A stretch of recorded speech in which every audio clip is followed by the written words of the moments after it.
नमस्कार, स्वागत है आपका सोनल कंप्यूटर्स में। और आज हम एक बहुत ही इम्पॉर्टेंट वीडियो लेकर आपके सामने आए हैं। ये जो मेरा संस्करण है वो बीपीएससी के द्वारा लिए जा रहे हैं प्रधान शिक्षक के बारे में है। दोस्तों, आपको पता है, सारे नोटिफिकेशंस आप देख भी चुके होंगे कि बिहार में बीपीएससी के द्वारा प्राथमिक विद्यालयों में 40,506 पदों के लिए वैकेंसी निकाली गई है और इसमें निजी और सरकारी दोनों विद्यालयों के शिक्षक एलिजिबल हैं।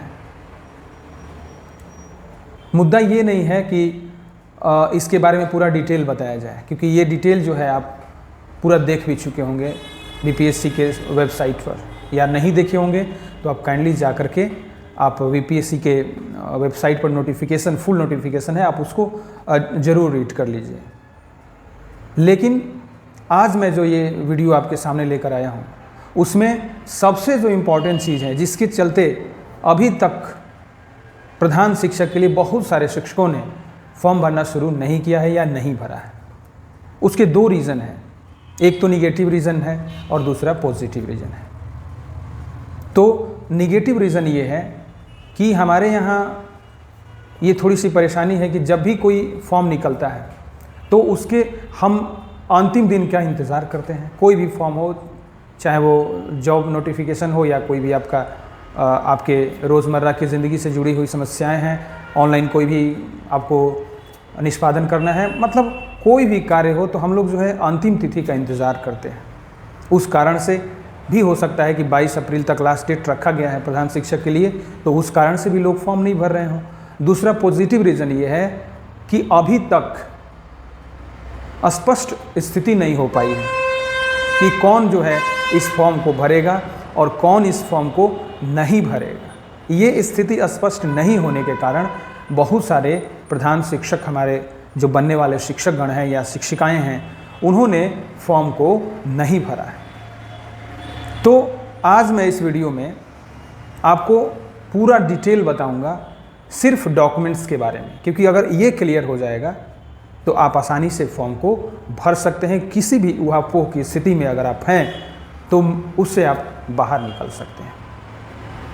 तो आज इस पूरे वीडियो में मैं आपको सिर्फ डॉक्यूमेंट के बारे में जानकारी दूंगा कि कौन कौन से डॉक्यूमेंट्स आपको देने होंगे और कौन कौन से डॉक्यूमेंट्स को जो है अपलोड करने होंगे। अपलोड करना भी है कि नहीं करना है, इस वीडियो में आप ज़रूर देखेंगे।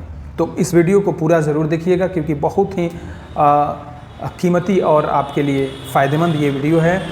लेकिन इससे पहले आपको मेरी एक रिक्वेस्ट माननी होगी। आप मेरे चैनल को, अगर आपने अभी तक सब्सक्राइब नहीं किया है, बेल आइकन को नहीं दबाया है, तो काइंडली मेरे चैनल को सब्सक्राइब ज़रूर कर लें। तो चलिए फटाफट हम शुरू करते हैं कि आखिर जो बीपीएससी का जो प्रधान शिक्षक का जो ये पोस्ट है उसमें कौन कौन से डॉक्यूमेंट्स सिलसिलेवार ढंग से आपको स्कैन करके रखने होंगे। तो सबसे पहला जो डॉक्यूमेंट है वो है मैट्रिक का प्रमाण पत्र या अंक पत्र। दोनों में से कोई भी आप अपलोड कर सकते हैं। ध्यान रखिएगा, ये क्लियर कर दूं कि आपको ये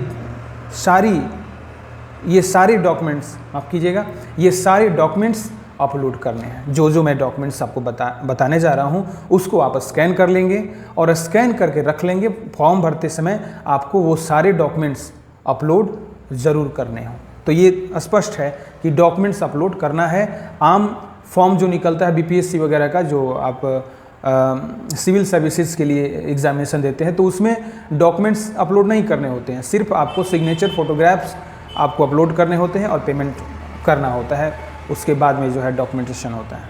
लेकिन इसमें आपको ये डॉक्यूमेंट्स जो मैं बोल रहा हूँ वो अपलोड करने होंगे। तो मैट्रिक का प्रमाण पत्र या अंक पत्र, वो किस लिए? वो इसलिए कि जन्म तिथि के प्रूफ के लिए, प्रूफ ऑफ बर्थ के रूप में बीपीएससी ने इसको जो है मैट्रिक का प्रमाण पत्र या अंक पत्र आप स्कैन कर लेंगे। दूसरा है ग्रेजुएशन का मार्कशीट या सर्टिफिकेट्स, कोई भी आप अपलोड कर सकते हैं, उसमें कोई दिक्कत नहीं। आपका कॉल लेटर आसानी से आएगा, एडमिट कार्ड आसानी से आएगा। ग्रेजुएशन का मार्कशीट जो नोटिफिकेशन आप देख रहे होंगे बीपीएससी का, उसमें कंडिका 3 यानी पॉइंट नंबर 3 में जो भी शैक्षणिक योग्यता मांगी गई है उसके एवज में आपको ग्रेजुएशन का मार्कशीट और सर्टिफिकेट अपलोड करना है।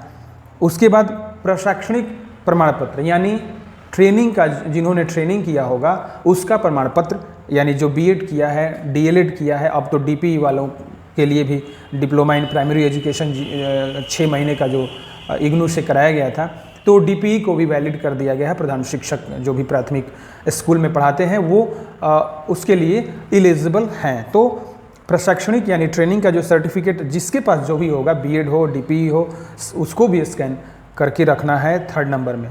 दूसरा चीज़, 2012 या उसके बाद, आपने नोटिफिकेशन में पढ़ा होगा कि 2012 या उसके बाद के जितने भी नियुक्त शिक्षक हैं उनको टेट पास होना या स्टेट पास होना अनिवार्य है। तो टेट पास अगर आप हैं तो आप उसका भी प्रमाण पत्र स्कैन कर लेंगे, क्योंकि वो आवश्यक है। जो भी 2012 या उससे बाद में नियुक्त हुए हैं वे अपना टीईटी का जो प्रमाण पत्र है यानी टीचर एलिजिबिलिटी टेस्ट का जो प्रमाण पत्र आपको मिला है उसको आप अपलोड करने के लिए स्कैन कर लेंगे। उसके बाद सबसे जो परेशानी वाली सबब है अनुभव प्रमाण पत्र यानी एक्सपीरियंस सर्टिफिकेट के कारण अभी तक स्थिति स्पष्ट नहीं होने के कारण बहुत सारे प्रधान शिक्षक फॉर्म को नहीं भर रहे हैं। तो अनुभव प्रमाण पत्र के बारे में यहाँ पे सिलसिलेवार ढंग से या स्पष्ट रूप से, संक्षिप्त रूप से नहीं, बहुत ही अच्छी तरीके से मैं आपको यहाँ पे बताऊँगा। तो चूँकि अभी तक ऐसा कोई नोटिफिकेशन या एडवर्टीजमेंट आपको नहीं आया है बीपीएससी के द्वारा, लेकिन जो प्रधानाचार्य का जो वैकेंसी आया था 10+2 के लिए, उसमें ये बात लिखी गई है, दोबारा से नोटिफिकेशन आया था बीपीएससी का, आप प्रधानाचार्य आपके विद्यालय के जो हैं उनके द्वारा भी अनुभव प्रमाण पत्र को बनवा करके और फॉर्म भर सकते हैं, यानी उस समय अपलोड कर सकते हैं। लेकिन जब आपका ये निकल जाएगा, मतलब आप प्रधान शिक्षक बन जाएंगे, डॉक्यूमेंट वेरिफिकेशन के समय आपको वो डीओ के द्वारा बनाया हुआ प्रधानाचार्य, जहाँ तक 10+2 की बात है, तो डीओ जो होते हैं शिक्षा पदाधिकारी, डीओ, उनके द्वारा बनाया हुआ अनुभव प्रमाण पत्र ही मान्य होगा। तो उस स्थिति में देखा जाए, हालांकि ऐसा बीपीएससी का नोटिफिकेशन प्रधान शिक्षकों के लिए नहीं है, लेकिन मेरा मानना है कि आप अपने प्रभारी से भी अनुभव प्रमाण पत्र बना सकते हैं और आप उसको प्रधान शिक्षक का जब फॉर्म भरने जाएं उसको अपलोड कर सकते हैं एज ए एक्सपीरियंस सर्टिफिकेट। बाद में आप प्रखंड शिक्षा पदाधिकारी के द्वारा अनुभव प्रमाण पत्र सबमिट करेंगे जब आपका जॉब क्लियर हो जाएगा, मतलब आपने सारा जो ये आपका एग्जामिनेशंस है वो, हालांकि इंटरव्यू इसमें नहीं रखा गया है, तो एग्जामिनेशन आपने पास कर लिया, तो ज्वाइनिंग के समय आपका जब आपको विद्यालय दिया जाएगा, विद्यालय देने के क्रम में आपको वो सर्टिफिकेट प्रखंड शिक्षा पदाधिकारी प्रधान शिक्षक के लिए वहाँ से निर्गत किया हुआ आपको देना होगा। तो याद रखिएगा, लेकिन ये ध्यान रखिएगा कि एक चीज़ जरूर मैं क्लियर कर देना चाहता हूँ कि इसमें लिखा हुआ है कि जितना भी अनुभव प्रमाण पत्र है वो 22/4 से पहले का हो, यानी जो डेट अंतिम तिथि है उससे पहले बनाया हुआ हो। तो उम्मीद आपसे हम यही प्रार्थना करेंगे कि आप 22/4 से पहले प्रखंड शिक्षा पदाधिकारी से भी अनुभव प्रमाण पत्र बना लें तो बेहतर होगा आपके लिए। तो वो अपलोड करना है। अनुसूचित जाति, अनुसूचित जनजाति के उम्मीदवारों के लिए जाति प्रमाण पत्र, तो अनुसूचित जाति और अनुसूचित जनजाति के जो उम्मीदवार हैं उनके लिए जाति प्रमाण पत्र लगना है। तो एक चीज़ और आपको क्लियर कर दूं कि अगर महिला अप्लाई कर रही है, महिला शिक्षिका अप्लाई कर रही हैं, तो ध्यान रखिएगा कि जो आपका जाति प्रमाण पत्र है वो आपके मायके का बना होना चाहिए, यानी उस पर हालांकि बहुत टफ है, जो महिला अब जो है बनाना चाहेंगी उनके लिए इतना आसान नहीं होगा, लेकिन चूँकि इसमें कंपलसरी है तो आपको किसी भी तरीके से वही प्रमाण पत्र यानी वही जाति प्रमाण पत्र अनुसूचित जनजाति और अनुसूचित जाति के लिए लगाना होगा जो आपके मायके के पते पर बना होगा।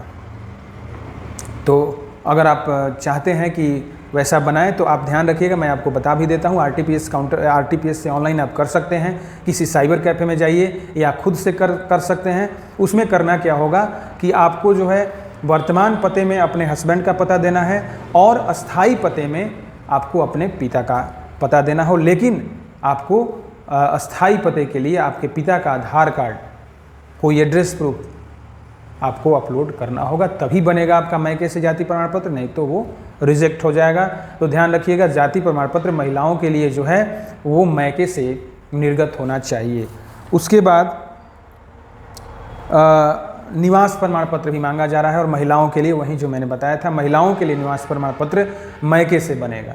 तो ध्यान रखिएगा, पुरुषों के लिए तो कोई दिक्कत नहीं है, महिलाओं के जितना भी जाति प्रमाण पत्र, निवास प्रमाण पत्र है वो मैके से निर्गत किया हुआ हो, नहीं तो रिजेक्ट हो जाएगा।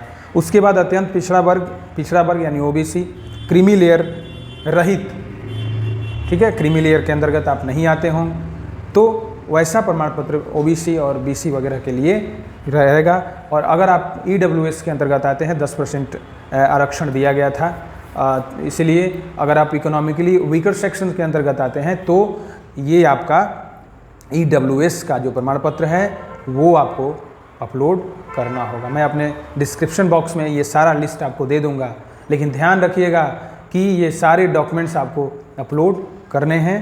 तो उम्मीद करता हूँ कि इस वीडियो के ज़रिए मैंने आपको सारा क्लियर कर दिया है कि कौन से डॉक्यूमेंट्स लगेगा और कहाँ से आपको निर्गत कराना होगा।